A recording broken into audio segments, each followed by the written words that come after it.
Hello, and welcome to Jenna Rereads The Silmarillion, Episode 1, Panic at the Discord. So, last time in my introductory episode, I gave you some, introductory information about what this is all about, how it's going to work, and a bit of information about the Silmarillion in general. So now, we are going to get started on discussing the book itself, and the very first chapter. One more thing that I'd like to mention before we continue is that the Silmarillion is actually divided into 5 parts. The main part is the Quenta Silmarillion, from which the book gets its name, and this is by far the longest part. But there are actually 4 others that are much shorter. So this, the Ainulindalë, which we'll be discussing today, is the first part. The name Ainulindalë means the music of the Ainur, and this is the creation myth of Middle-earth, of Arda, and it's very interesting because it's information that we really need. You can't just skip it. You can't just skip it and go right to the Quenta Silmarillion.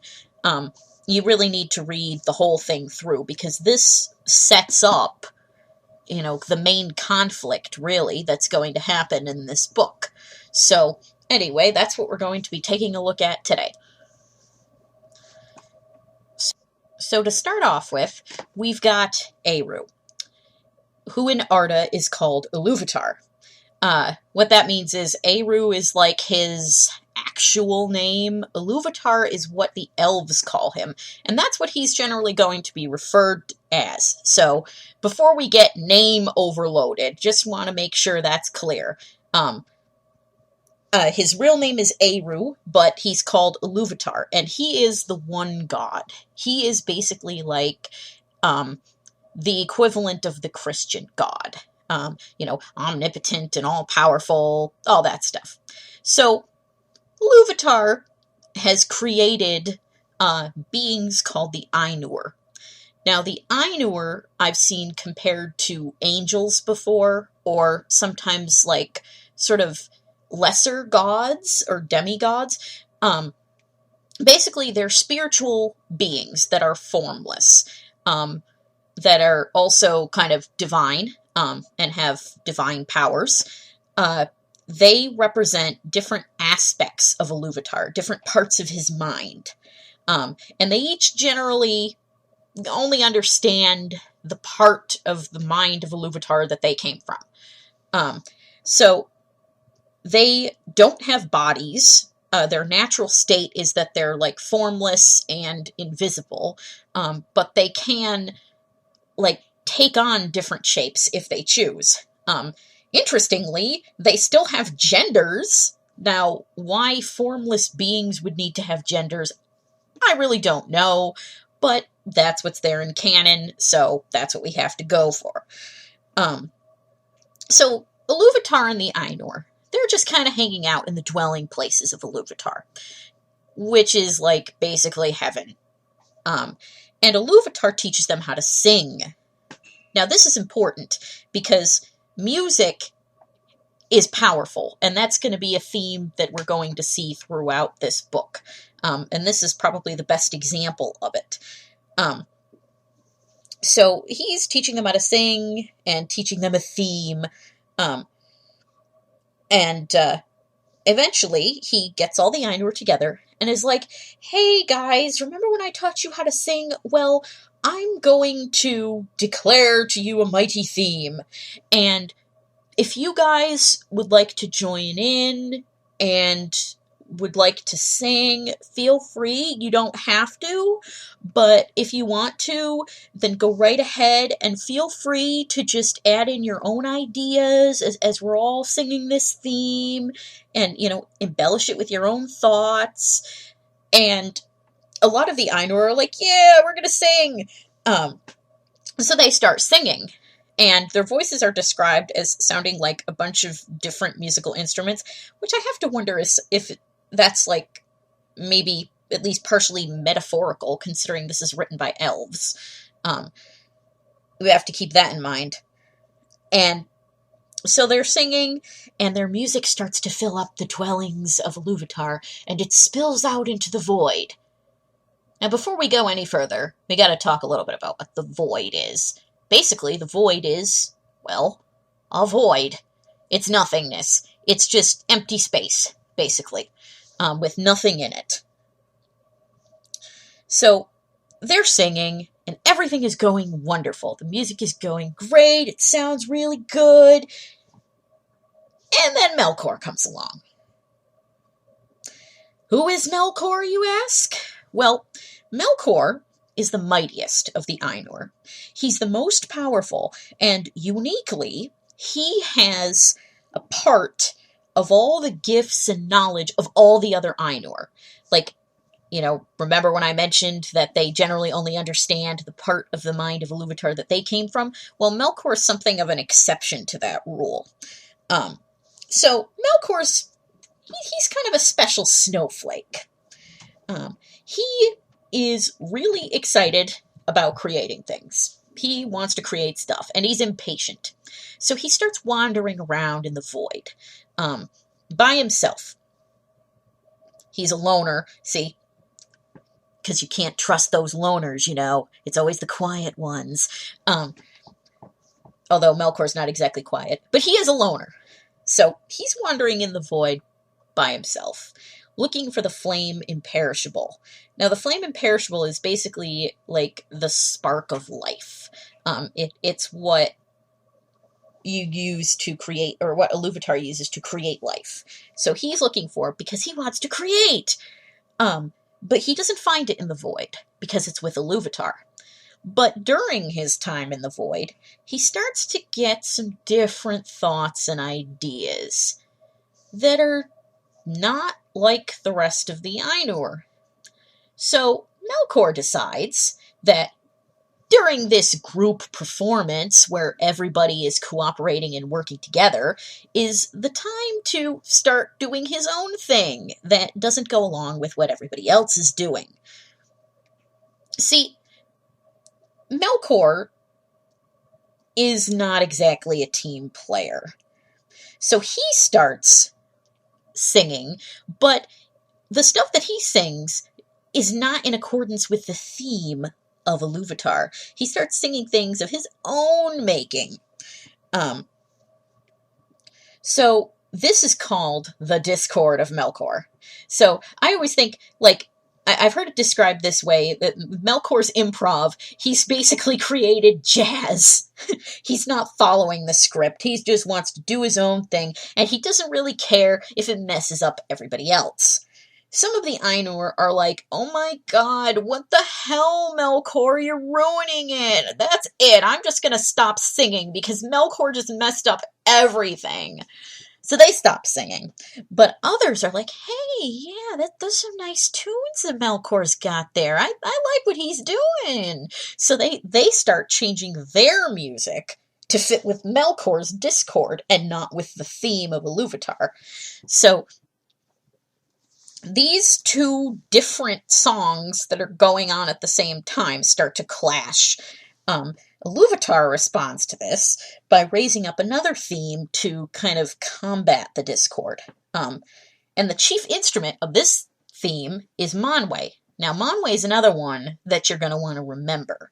Manwe is kind of on par with Melkor in terms of power. They're described as being brothers in the mind of Ilúvatar, which I have to say, I think it's not really brothers in the way that we would understand it, but I think it's more like Ilúvatar sees the two of them as being linked or connected, so they're brothers. But Manwe is basically the big good. He doesn't understand evil. He's purely good. And so he's the chief instrument of the second theme. But this doesn't really work because the discord just starts to get louder and louder. And they keep clashing. Now, I'm going to read the description of what the discord actually sounds like, because I think this is pretty telling here. The other had now achieved a unity of its own, but it was loud and vain and endlessly repeated, and it had little harmony, but rather a clamorous unison, as of many trumpets braying upon a few notes, and it essayed to drown out the other music by the violence of its voice. So, yeah, basically it's like Melkor going, I'm awesome, yeah, I'm awesome, and repeating the same notes over and over again. So, I have to think, looking at that, I know I already said that Melkor just, like, invented jazz with his improvisation, but I think with that, Melkor might also have just invented dubstep. It's like Melkor's about to drop the bass. Melkor here, he's a lot like those kids, like, in elementary school when you were doing a play or something, who always complained about how, like, they other people had more lines than them and how they wanted a bigger part and it wasn't fair. He wants to make his own part bigger because he's not really thinking about the greater whole of the music or cooperating with anybody else. He's just thinking about himself and what he wants to do and how awesome he is. So anyway, the second theme has not really been effective in dealing with the discord. So Ilúvatar raises up another theme, the third theme. And this one sounds a lot sadder. And instead of trying to, like, drown out the discord, it takes some of the more triumphant bits of the discord and works it into itself. Now, this is something that's going to be a theme throughout this book. And which I'll probably talk about more later, but we see that just in the, in the hour of triumph of evil, that through sadness coming to defeating it, which I didn't explain very well, but yeah, I'll talk about it more as the book goes on, but I think that's kind of a major theme. So after this, Ilúvatar puts a stop to the music, and everybody falls silent, even Melkor. And he kind of gives Melkor a bit of a talking to. He's like, oh, Melkor, you're so cute with your little improvisation, but you can't actually do anything that doesn't originate from me, and nobody can really alter the music except me. He's saying it's all part of my plan, basically. Yes, it's all part of God's plan, and so he can't actually do anything independently. Melkor is filled with shame, but secret anger.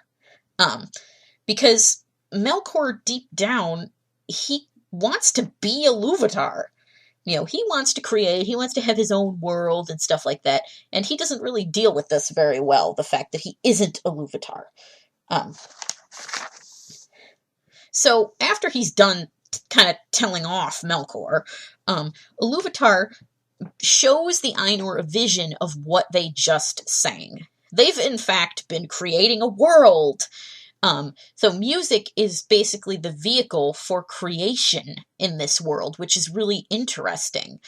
And so they're watching this vision, and they see that there are things in this vision that they didn't know about. Mainly the children of Ilúvatar.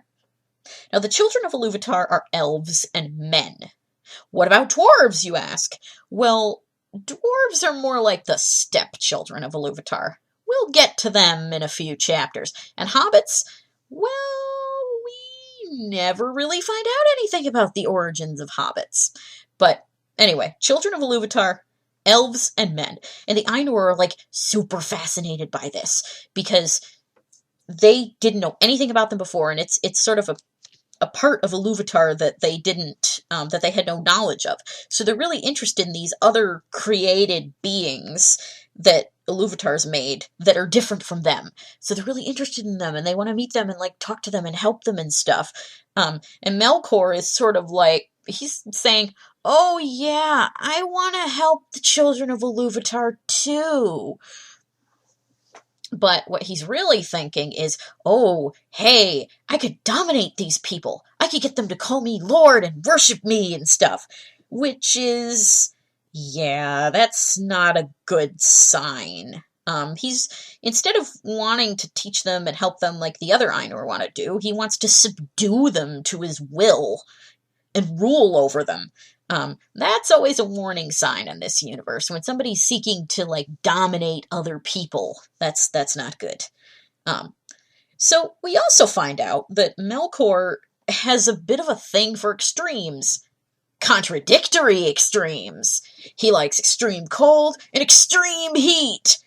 The implication is that Melkor's, like, created fire. And so and we can figure he's probably also responsible for stuff like volcanoes and things like that. And he also likes, because he likes extreme cold, he's also responsible for things like ice. It's kind of fun looking at this chapter and then imagining, like, which sort of geographic features of Arda that, like, Melkor was probably responsible for. And, like, the number one that I always think of is the Helcaraxe, which will play a big role later on in this book.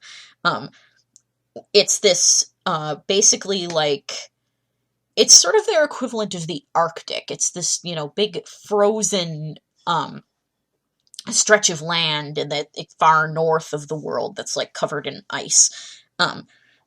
But anyway, Illuvatar points out that this is actually for the good, because, look, Melkor created ice, which has brought, like, snowflakes and really pretty ice crystals and stuff from water, that he's actually made it more beautiful, and that he also says rain is a result of Melkor's discord.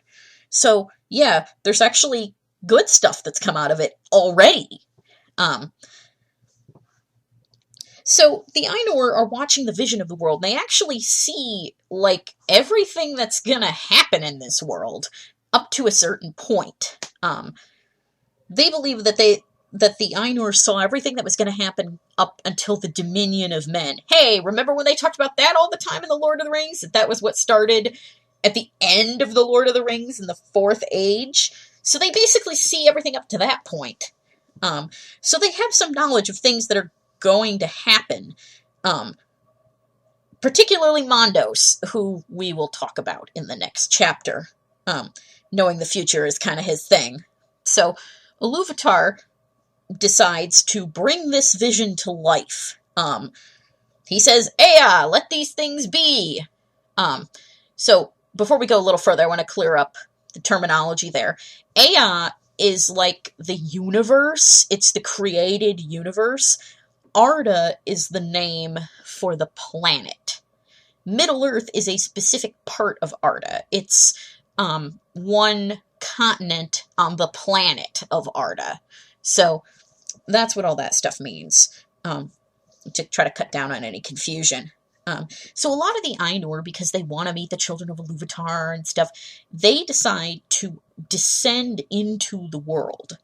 And when they do this, they're sort of powering down a bit. Once they go into the world, they can't leave it. They're stuck there as long as it endures, basically. They can't just pop in and out. Ilúvatar doesn't go himself. Ilúvatar is kind of like, he's one of those sort of gods that kind of takes a back seat. It's just like, hey, I'll create a world. Why not?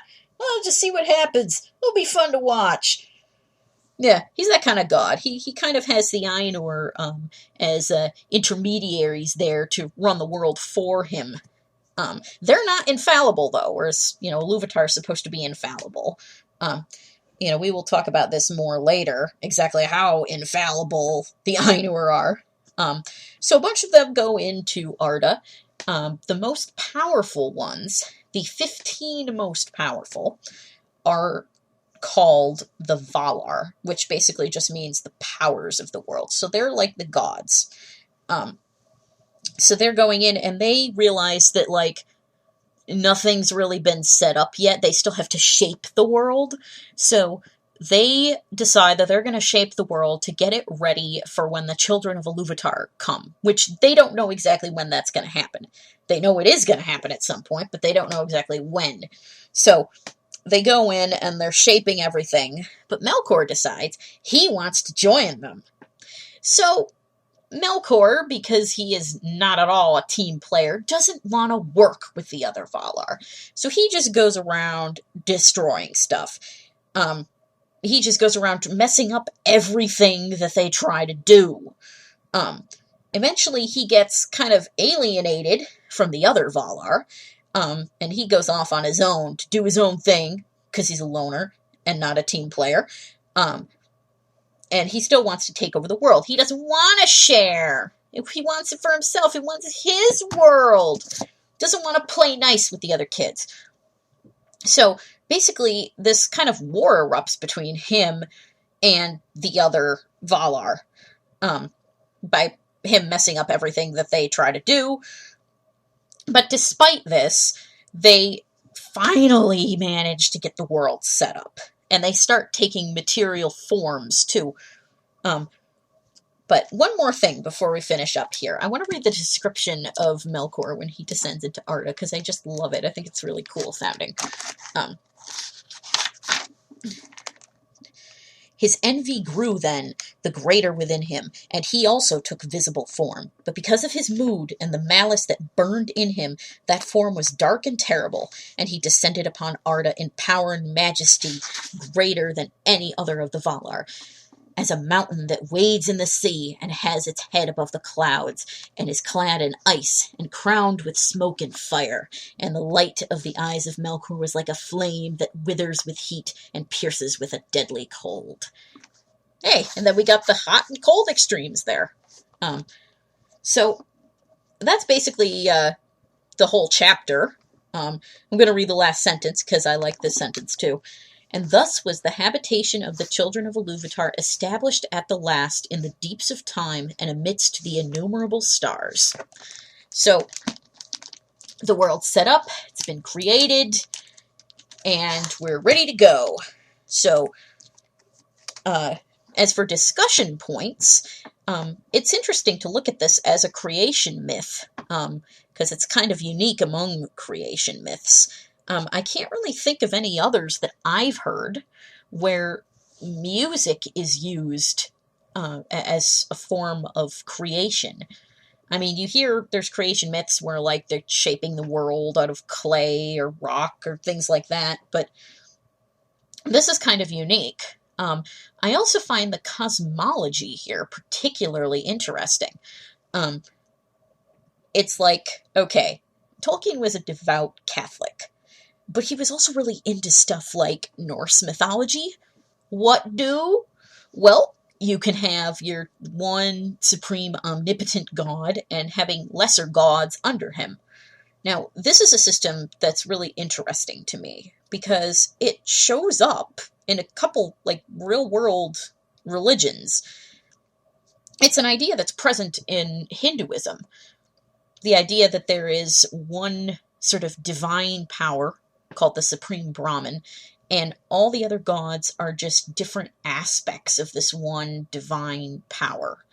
And it's also in Neoplatonism, where they have the One, which is like the one god, and all of the other gods are just different, lesser forms of the one god. So I thought that that was interesting, that that's the setup that we get here. We will see that Ilúvatar does not intervene in the world much. Sometimes he does. Sometimes he intervenes big time, but for the most part, he's just content to just sit up there and watch things unfold. The Valar and the other Ainur who go into Arda, the other non-Valar Ainur are called Maiar. We'll talk about that, the distinction, a bit more in the next chapter. They're the ones who are really kind of running the world. So, yeah, that's interesting to me. So I wanted to talk about that. There's also Melkor's fall. And I think the big things where he starts to go wrong, it's like, it's not that he wants to create that's bad. It's more the fact that he starts to become jealous of Ilúvatar, basically. And he wants to be Ilúvatar. And so he's going outside of, what he's to do. He's transgressing there. And it's this desire to be Ilúvatar, basically, that leads him astray. That leads him to want to take over the world for himself and thinking about wanting to dominate the children of Ilúvatar rather than just, like, teach them and stuff like the others want to do. So this is where his start of darkness comes from. And this is a theme that's also going to be repeated. We're going to see it kind of come up again in a few chapters. And it'll be interesting when we get there to compare what happens to I'm trying to keep this spoiler free, to what's going on here with Melkor. So, anyway, coming up next time, we will be talking about the Valaquenta. The Valaquenta is basically just a who's who of the Valar and the Maiar and stuff, and we will make absolutely no forward progress when it comes to the narrative. We'll pick that up in Chapter 3. So that is about it for the Ainulindalë, and that concludes this episode. I'll see you next time. Take care.